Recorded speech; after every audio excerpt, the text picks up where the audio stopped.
I would like to start with a few words thanking all the people who allowed us to go on over the years, including my former boss, Professor Giuseppe La Greca, and of course the San Bortolo Hospital, where I live and I work every day, and especially all the friends and the members of our team.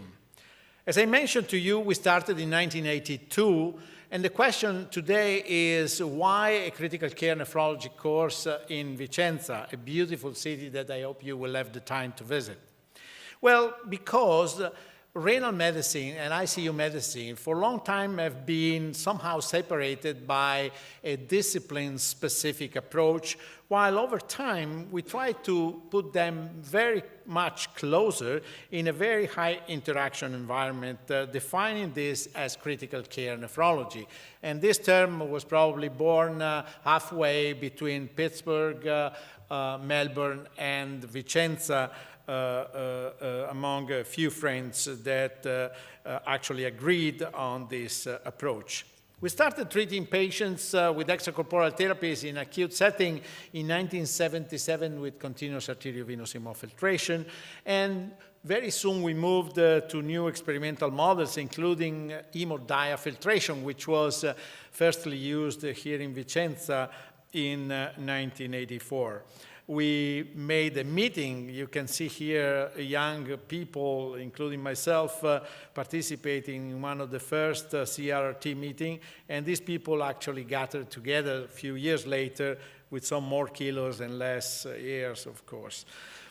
Continuous venous hemofiltration started motivating technology from the chronic dialysis patients, and very soon we started with the adaptive technology leading to the Christmas tree syndrome. At the bedside of the patient, we had hundreds of different devices that were not talking to each other, leading to potential errors. And for this reason, new machines have been developed and tested, and I must say that several of these machines were seeing the light here in the Vicenza Center, including some important educational tools like this supplement of Kidney International that was created in '94 for the benefit of the readers and the people who wanted to learn how to do continuous renal replacement therapy.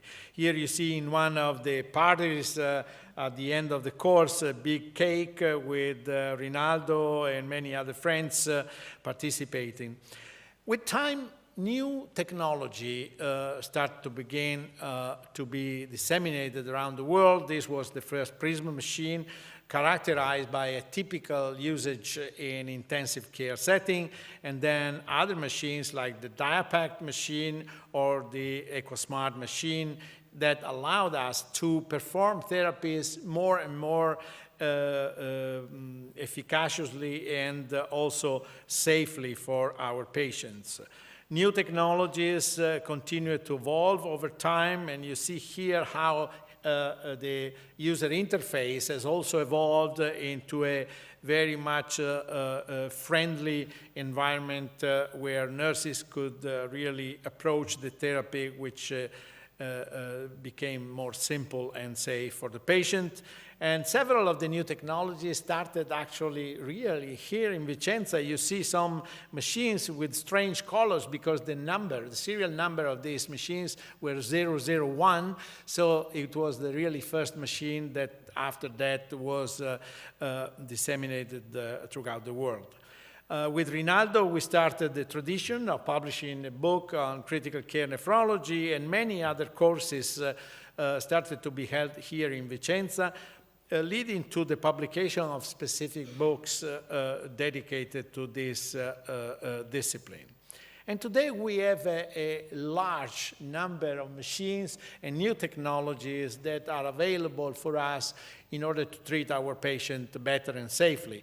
And I must say that contrary to the past years where we said in spite of technological improvement, mortality did not decrease in our patients, we can say today that mortality has started finally to decrease, and I think we did a satisfactory job in this field.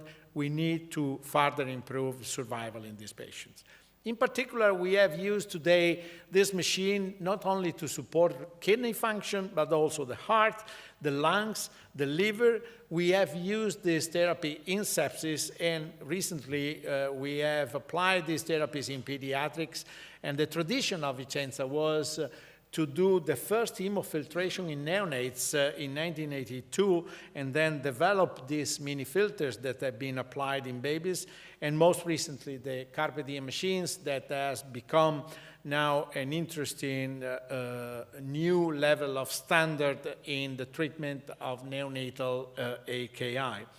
I'm particularly proud to say that in a recent analysis of a registry that we are collecting, and we have 40 babies on trial enrolled, where the average duration was 4.5 days, and we analyzed this for 2 years. The expected mortality rate in these neonates was 78% according to literature, and the effective mortality rate was 37%. We can say that this machine in these neonates has really made a difference and reduced significantly mortality rate.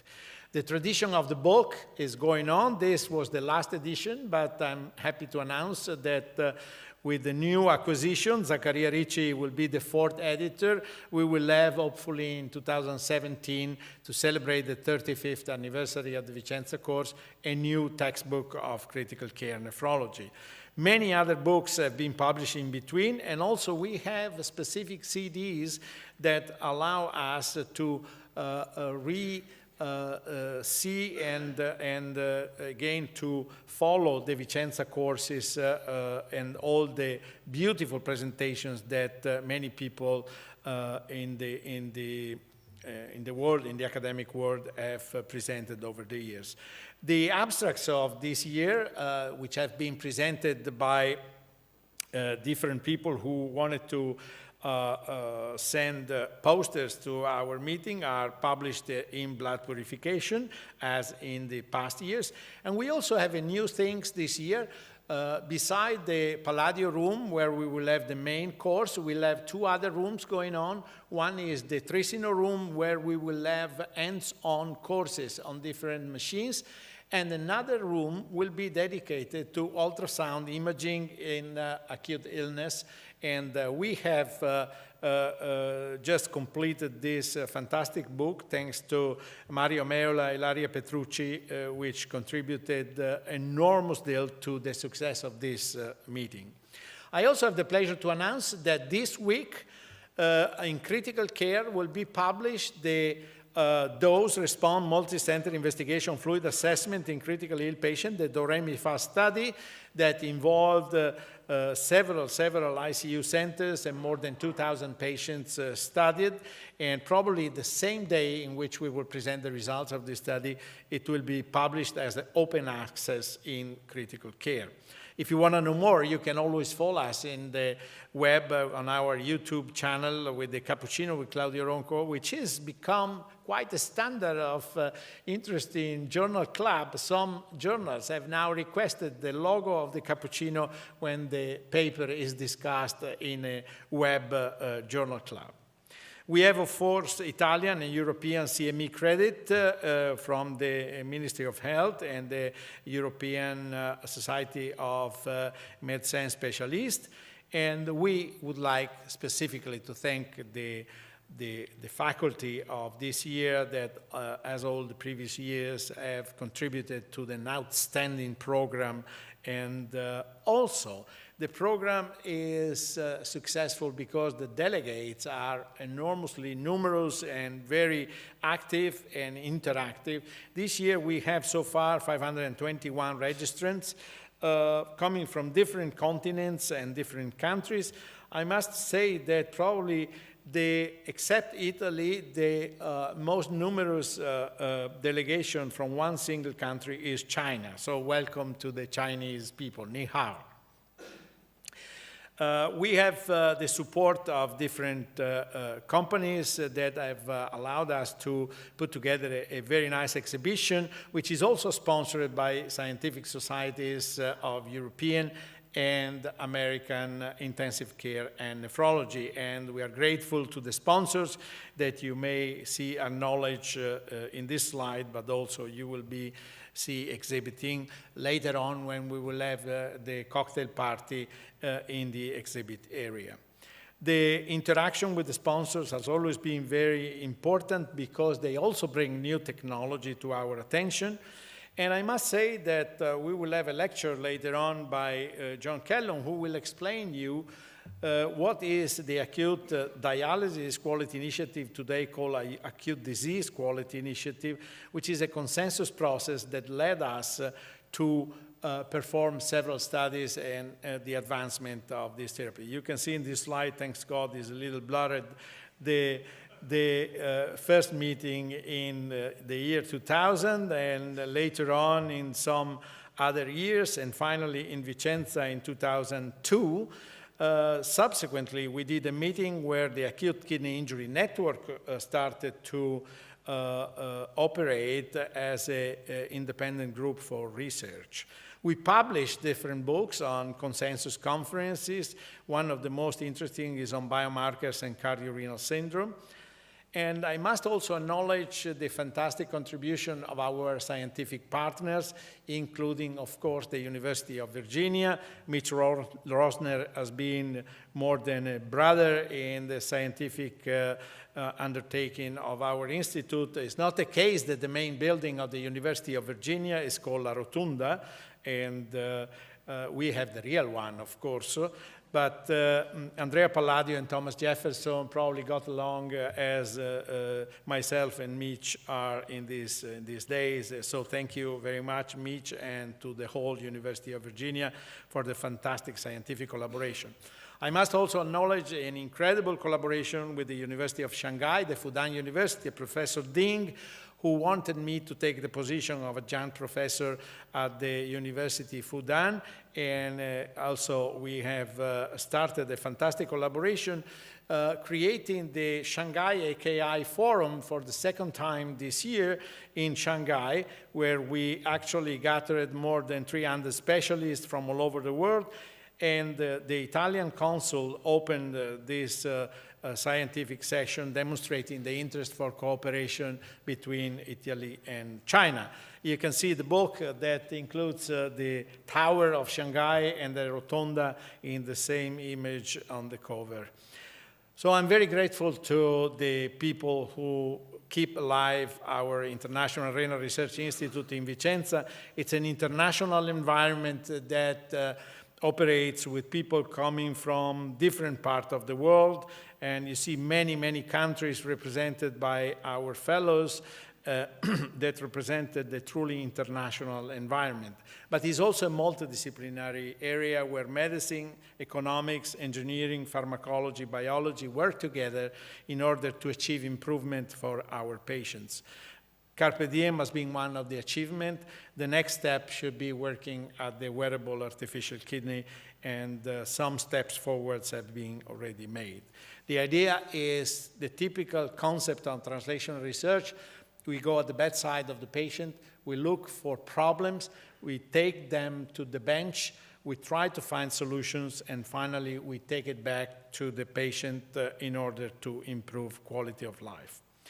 Another achievement that has been done over this year is the nomenclature and terminology Carta of Vicenza. Last year, we wanted to make a consensus conference based on the idea that we should harmonize terminology used in continuous renal replacement therapies to increase safety, to increase accuracy and efficiency, to attain a shared language, to uniform clinical research, and facilitate communication.